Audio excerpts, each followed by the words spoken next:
4 days after Nelson Mandela was rushed to hospital for a recurring lung infection, South Africa's government is sticking relentlessly to two official words for his condition: serious and stable.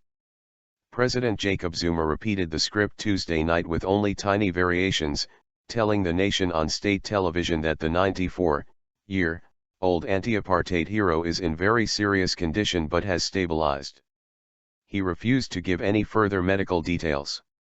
The government will not even confirm the hospital where Mr. Mandela is being treated, although journalists have sniffed it out. Yet while the official script is terse and vague, there is a widening gulf between the government's version and the gloomier independent reports filtering out of the Pretoria hospital where Mr. Mandela is in intensive care. It suggests that the attempt at secrecy is unlikely to keep the lid on the grim reality of his deteriorating health. The government appears to be concealing a fight to save Mr. Mandela's life.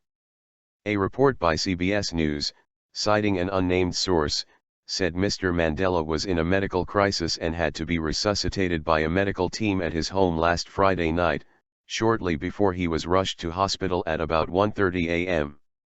The report said Mr. Mandela's liver and kidney functions are impaired, working at only 50% of their normal level. It said he had also been treated for a bleeding ulcer. The decline in Mr. Mandela's health has been indirectly confirmed by the steady stream of family members visiting him at the Pretoria hospital and holding vigil at his bedside. His wife, Graca Machel, cancelled a trip to London and has remained with him since Friday. His daughter Zanani, the South African ambassador to Argentina, has flown home to be with him. Other children and grandchildren have been visiting him all week, along with his ex-wife, Winnie. Mr. Zuma's office has been widely criticized for its refusal to disclose more than perfunctory details on the health of Mr. Mandela, who has been admitted to hospital 4 times since December. In one case last year, the president's office misled South Africans about the hospital where Mr. Mandela was being treated.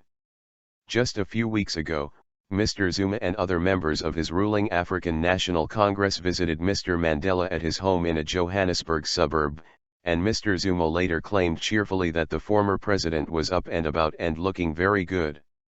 In fact, video images from the visit showed Mr. Mandela obviously frail, frozen-faced, unable to smile, and almost unresponsive. It was the only video of Mr. Mandela to be released in the past 10 months. Mr. Mandela's fragile health is unsurprising for a man of his age, especially since he had suffered tuberculosis during his 27 years of imprisonment during the apartheid era. And there are growing signs that South Africans are reconciled to his possible imminent death. In some ways, his latest hospital admission has been a bigger story globally than it has in South Africa, where people have become accustomed to his health problems over the years. Although he is beloved by almost the entire country, many people now say they are prepared to hear the worst. In an example of South Africa's gradual acceptance of Mr. Mandela's declining health, one of his former comrades has called on the Mandela family to release the former president. "The family must release him so that God may have his own way," said Andrew Mlangeni, a former ANC activist who endured years of imprisonment with Mr. Mandela on Robben Island. "Once the family releases him, the people of South Africa will follow," he told a South African newspaper. "We will say, 'Thank you, God, you have given us this man,' and we will release him too."